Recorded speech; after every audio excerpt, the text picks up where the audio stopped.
So I'm in the Bentley Flying Spur, which I've been touring in for the last 3 days. I've done over 700 miles.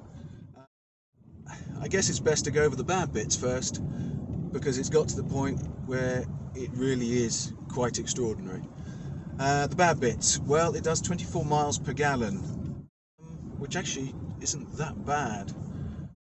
The cost, it's just under £154,000.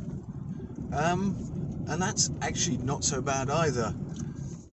In fact, the new Flying Spur is quite an extraordinary car for the money.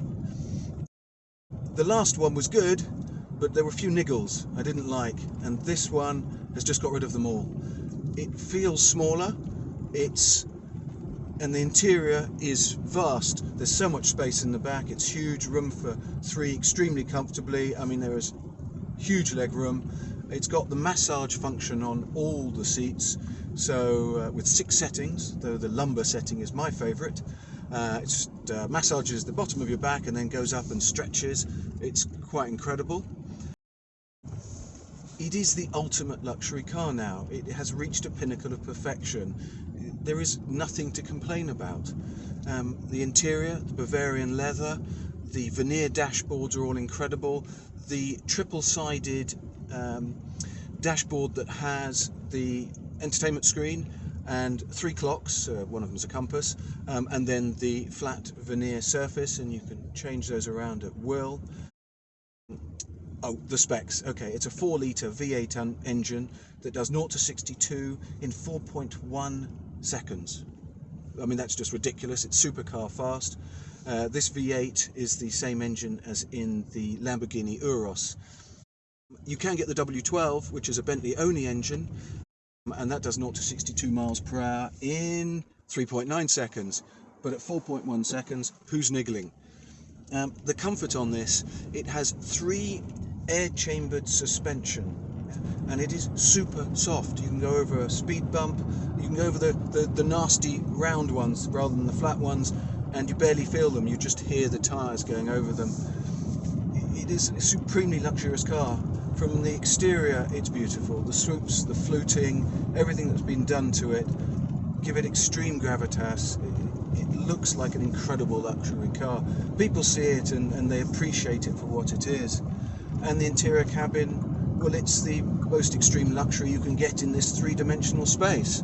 So much time, effort, detail, attention, the design are all extraordinary. To drive, well, a 4-year-old could drive it. It is so simple. This V8 gives it a real dynamic power, so even though it weighs 2 1/3 tons, it doesn't feel heavy at all. It feels really light and fun. And for a 5-seater, you'd think, okay, you're supposed to be chauffeur driven in this, but it is a delight to drive. I drove up to Bath, 200 miles on the first day and had lunch by the river. Second day, I went down to visit the Mako Jetboard factory, which, believe me, puts McLaren's factory to shame. It is the Willy Wonka chocolate factory of engineering. I can't even tell you the toys they've got, flying cars, jetboards, etc. And then the next day I drove down to the coast, another 200 miles, and went jetboarding. 5 degrees, the water was 5 degrees, it was freezing, but it was so fantastic that I didn't notice it. And then getting back into this luxury car to go home was just an incredible pleasure. So, as I said, it's so easy to drive. The 3-chamber air suspension makes it cloud-like. It has sports setting, Bentley setting, comfort and custom, but you're going to stay on Bentley most of the time. The sport, I mean, if you just want to show off occasionally. And this incredible feeling of luxury inside. I've had quite a few friends join me on the tour, all of whom are used to luxury sports cars and luxury cars, and they were all super impressed. The massage kept me going over those 700 miles, and for £154,000, that really is quite a special price for a special car. I think the 2 words that define it the best are serenity and luxury. So the new Flying Spur has reached a pinnacle of perfection, and I love it.